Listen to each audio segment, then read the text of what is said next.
La Voix des Bulles présente le One A Club spécial, le podcast BD qui fait pas toujours confiance à la technologie.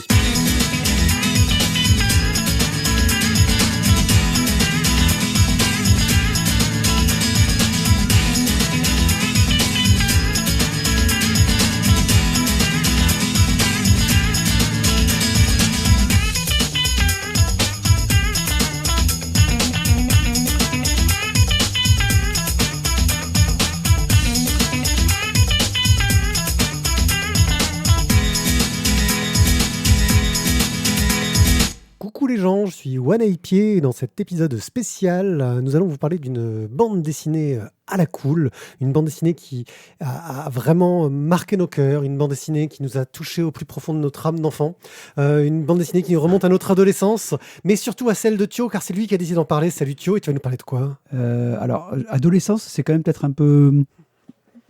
Je pense même on peut dire post-adolescence, pré-adulte, parce que la date d'édition en France fait qu'on avait quand même presque 20 ans. Ouais, mais on n'avait pas su grandir encore. Ah, je suis d'accord, oui, ok. Alors, de quoi je vais vous parler ? De Gunm. Gunm. Alors, en fait, voilà, on a déjà eu le débat de comment est-ce que ça se prononce exactement. Donc, on va dire Gun. Et si vous avez une meilleure prononciation à chaque fois que je le dis, que vous n'aimez pas, prononcez-vous votre façon de le dire dans votre tête, ça ira très bien aussi. On aurait pu dire Alita, mais on aurait été juste des... Battle Angel Alita. Voilà, là on aurait été des gros ricains. Donc c'est une bande dessinée de, allez, juste vite fait, le nom de l'auteur. Prononce bien, s'il te plaît. Yukito Kishiro. Pas mal. J'ai Yukito de suite, mais le Kishiro n'est pas du tout. Je vais pas me moquer de ton accent japonais comme voilà, hein, parce que moi je suis pas comme ça, je me moque pas des accents des gens. Vas-y, poursuis. Tu fais référence à quelqu'un, non ? Je sais pas. Un absent sans doute. Alors, donc Yukito Kishiro en fait, c'est l'auteur de Gun. C'est son premier, c'est sa première création et soyons honnêtes, première création. Il envoie du bois le gars quoi. Et c'est avec ça qu'il va être connu en fait parce que ça va apparaître donc dans le magazine Business. Tu vois, voilà. Là ça c'est anglais, j'arrive pas à le dire. Business Jump dans les années entre 90 et 95 et ça va arriver en France aux alentours de 95-96 aux éditions Glénat pour nous. Donc finalement on les a eu assez vite les Gun. Ce qui fait que moi je les ai découverts donc non pas en 90, mais en 96, 97. Donc, tout doucement, j'étais déjà étudiant à chercher en fait qu'est-ce que je pouvais faire sur les bancs de la fac Saint-Charles à Marseille. On cherche un avenir en fait sur les bancs de la fac. Moi, je l'ai trouvé sur les bancs de la fac. Vas-y, c'est ça. Finalement, tu regardes. Moi, j'ai cherché un avenir là-bas et toi, tu y as trouvé un avenir. Ouais, c'est beau. Vrai. C'est beau. Si tu revenais un peu sur le sujet, de quoi ça nous parle, Gunmu ? Alors, de quoi nous parle le Gunman ? Alors, on va avoir donc un personnage qui parcourt une décharge. Déjà, c'est un univers post-apo. Il y a une météorite qui est tombée sur la planète et c'est un sacré bazar. Donc, il y a deux parties dans le monde. Il y a Salem, qui est une ville qui vole au-dessus. Et il y a Kuzutetsu, qui est en fait les bas-fonds de la ville. C'est donc tout ce qui est resté au sol, qui reste de l'ancien temps et du nouveau temps d'aujourd'hui, mais où on va dire c'est les gens les plus pauvres qui vivent. Et en fait, Daisuke Ido va découvrir une tête de cyborg dans une décharge, une tête qui est encore intacte. Alors, comme c'est un peu son taf de réparer les robots et tout ce qui est cybernétique, il va essayer de la sauver. C'est un docteur en cybernétique, Ido. Et il va donc la réparer donc, dans son atelier. Et la cyborg, quand elle se réveille, quand il la remet en route, elle n'a aucun souvenir. Il va l'appeler Gali. Et il va l'adopter, lui donner un corps, et il va un petit peu l'élever comme sa fille. Voilà. Gali, qui au départ est assez innocente aux yeux d'Ido, va au fur et à mesure se retrouver à devoir être violente, parce que la société dans Kuzutetsu est très violente. Et cette violence, elle va découvrir que, intrinsèquement parlant, elle a déjà des facultés qui sont un petit peu hors normes. Elle a par exemple une technique de combat qui était utilisée par des cyborgs dans l'ancien temps, qui s'appelle le Panzerdust, et elle va pouvoir tataner des têtes comme ça facilement. Mais il va lui falloir un corps qui résiste aux formidables combats que peuvent se livrer des humains modifiés ou des robots encore légèrement humanisés. Je sais pas comment on pourrait le dire, parce que certains, c'est quand même très limite de ce qui doit rester d'humain chez eux. Et elle va trouver un travail qui est un Hunter Warrior, c'est-à-dire que comme Zalem, qui est la cité au-dessus, gère un petit peu, on va dire, en dessous, mais très sommairement, pour éviter que ça parte trop en quenotte, a fait des licences en fait, de chasseurs de primes, les Hunter Warrior. Et Ido, qui est un Hunter Warrior occasionnel pour arrondir les fins de mois et essayer de ramener un peu de justice dans Kuzutetsu, Gali va faire le même métier que Ido, que son père finalement, mais avec beaucoup plus de réussite. Et à chaque fois que tu réussis un contrat, forcément tu as de l'argent qui tombe, et l'argent c'est une facilité pour la vie, ça peut aider d'autres personnes, enfin bon. Et puis des contrats de plus en plus exigeants derrière. Exactement, aussi.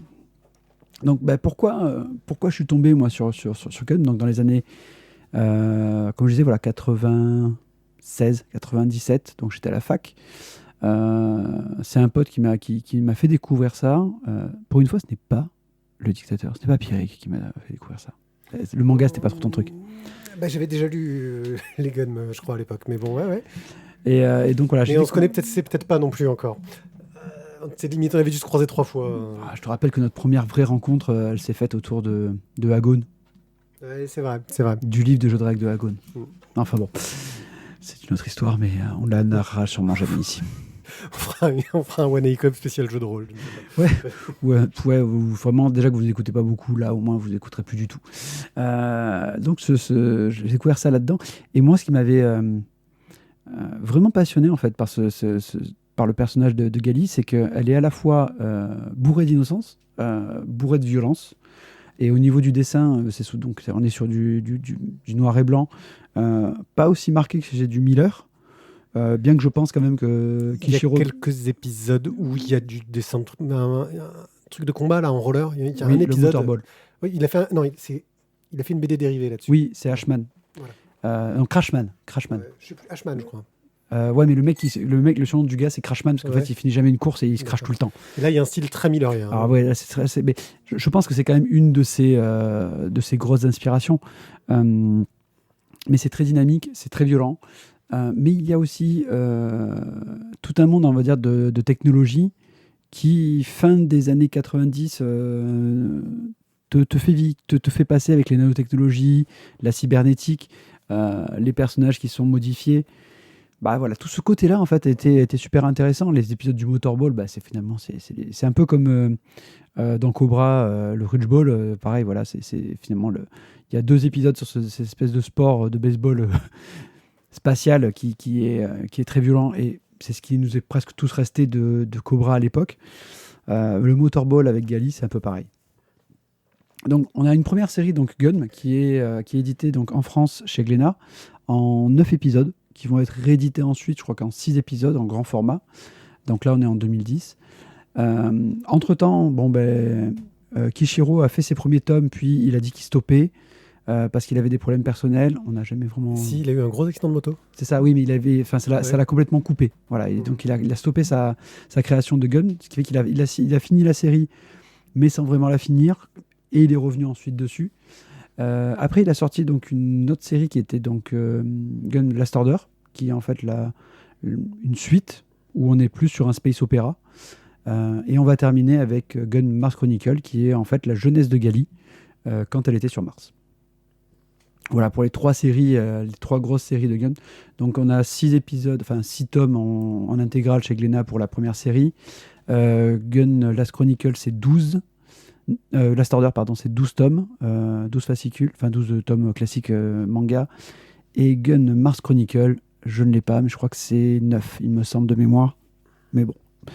Voilà, ça fait quand même une belle série à suivre et une belle série à voir qui, même selon un excellent vendeur de bande dessinée sur Aix-en-Provence, juste en dessous de la mairie, dit que c'est quasiment, en fait, il faut l'avoir. C'est le truc qu'il faut absolument avoir dans sa bibliothèque, c'est Gun. Après, je ne sais pas ce qu'il en est de l'édition, parce que moi j'ai une édition d'une intégrale qui est sortie en 6 tomes au format à l'européenne, c'est-à-dire que ça avait été traduit à l'européenne avec les onomatopées complètement redessinées, etc. Je ne sais pas s'il y a eu une édition plus j'ai pas moderne, un peu comme ils ont fait pour les derniers Akira, tu vois. J'ai pas trouvé d'édition plus récente. Ah ouais, c'est... Alors il y a un autre coffret, mais qui est un coffret petit format. Parce qu'il y a celui-là qui est en grand format. Il y a Ouais. un coffret petit format qui est existant. Vous pouvez le trouver, mais il faut le commander sur certains sites de vente en ligne. Parce que je pense que les libraires ne doivent pas en avoir qui traînent. Euh, je crois que c'est aux alentours de 70-80 balles pour le gun. Après, Ouais. les autres, pour les autres, il n'y a même pas d'édition intégrale. Donc voilà, ça c'est un peu compliqué, surtout en plus que voilà, Glénat avait perdu les droits à un moment, puis les a rachetés quand les droits ont changé d'éditeur au Japon. Si vous voulez voilà, vous mettre aussi donc, dans Gun, vous pouvez faire... alors il y a il y a 2 OAV qui ont été faits, avec des bandes son qui étaient pas mal du tout, qui ont d'ailleurs été édités aussi. Ouais, je crois que c'est par ça que j'ai découvert Gun, moi. T'as les 2 OAV qui ont été faits. Après, il y avait un jeu vidéo qui était pas top, visiblement très répétitif. Pas mal sur certains aspects, mais la musique, tout ça faisait que tu n'avais pas une grosse ambiance à l'intérieur. Et vous avez bien évidemment donc le dernier en date, le film Alita Roberto Rodriguez. de Roberto Rodriguez, scénarisé par James Cameron, qui est bien. Moi, je trouve que c'est une bonne adaptation. Il s'est fait particulièrement démonter sur à peu près par tous les trucs de critique. Disons que tu vas pas voir Alita comme tu te dis, Oui. je vais pas voir un grand truc philosophique. Mais moi, je trouve qu'au niveau adaptation, elle était assez fidèle, intéressante. Visuellement, ça m'a un peu choqué au début, le personnage de Alita, enfin de Gali, mais on s'y fait très vite. Et voilà. Ça aurait peut-être mérité un petit peu plus de durée pour avoir certains liens dans le scénario, parce que ça va des fois un petit peu trop vite. Et le motorball en question passe trop vite. Et je pense qu'il n'y aura jamais de Alita Battle Angel 2, Voilà. parce que la Fox a été rachetée par Disney, et je ne pense pas que Disney mettra la main au portefeuille pour faire une suite à ça. Je ne sais pas. Pour info, la dernière édition qui est sortie, donc elle est en 2018. C'est une édition originale en petit format en fait. Oui, Glénat, Donc, oui, voilà, c'est ça, chez pardon. Glénat. Et qui est une édition, je pense, avec les onomatopées à l'ancienne, etc. Mais il n'y a pas eu de nouvelle édition grand format. Moi, j'aurais adoré pouvoir acheter les autres C'est ça, séries en pardon. grand format. Mais c'est vrai que même si C'est celle-là. elle est belle, cette édition grand format, bah, bon, elle n'est pas si belle que ça. C'est pas un beau papier. Enfin, bon, elle est collector. Je crois que on va pas aller plus loin que ça. Donc, Les couvertures sont pas très jolies quand même. ouais, Même si la tranche finalement d'une bibliothèque fait très bien, parce que vous avez le visage de Gali qui est dessiné, ouais. qui est dessiné sur les 6 tomes. Ça Voilà. fait joli. Voilà. Sauf que si toi tu le ranges dans ta bibliothèque, ça marcherait pas. Ça Parce que dépend, toi parce tu que- les ranges à l'envers, tes bouquins. Alors, moi je les range à l'envers, mais alors même si tu veux, bon là on fait. Il y a même, là je suis allé à la bibliothèque des Peines Mirabeau la dernière fois, et j'ai dû ranger les tomes de funérailles dans l'autre sens. Parce que la personne qui rangeait, elle les a mis à côté de Freak Squill. Déjà c'est pas mal en soi, je trouve Ouais, que- c'est. Voilà. Mais sauf qu'elle avait rangé les tomes de funérailles dans l'ordre normal, alors qu'en fait il faut les mettre à rebours pour avoir Et tout le oui, dessin sur les tranches. Et oui, là pour le coup, il y a une série qui adapte à ta façon de ranger les BD. C'est Merci. Bon, Gun de Yukito Kishiro, t'as les séries, la suite, tu t'es un peu. Eh ben, il faut que tu te lances dedans. faut que je me lance dedans. Je suis resté que la première série. Ouais, mais tu regardes un bon souvenir, t'as une inquiétude de la suite. Moi, on m'a dit que Last Order était pas fantastique, mais que Mars Chronicle. Voilà, c'était je crois que c'est la même personne qui nous a dit ça. Ouais. Voilà. Bon. Bah voilà, c'était Gun de Yukito Kishiro chez Glénat. Eh bien, merci Thio pour cette fantastique présentation de cette œuvre grandiose qui pour le coup, j'aurais presque pu la faire moi parce qu'elle m'a un peu autant marqué que toi. Je crois qu'elle est dans nos 2 bibliothèques, ça aide. Et puis, n'hésitez pas à aller sur le site lavoidesbulles.fr pour avoir plein d'infos sur toutes nos émissions, surtout nos émissions de critique de bande dessinée. On reviendra pour vous parler de vieilles choses et de bandes dessinées qui nous ont touchés au plus profond du cœur. Très bientôt, on ne sait pas quand. C'est un peu nos émissions bouche-trou. C'est toujours la surprise. En attendant, n'hésitez pas à aller vous renseigner sur lavoidesbulles.fr pour savoir quand nous aurons de prochaines émissions et aller sur Twitch pour vous abonner pour savoir quand on refera des lives. Ciao, ciao. Merci à tous, à très bientôt. Bye. À bientôt.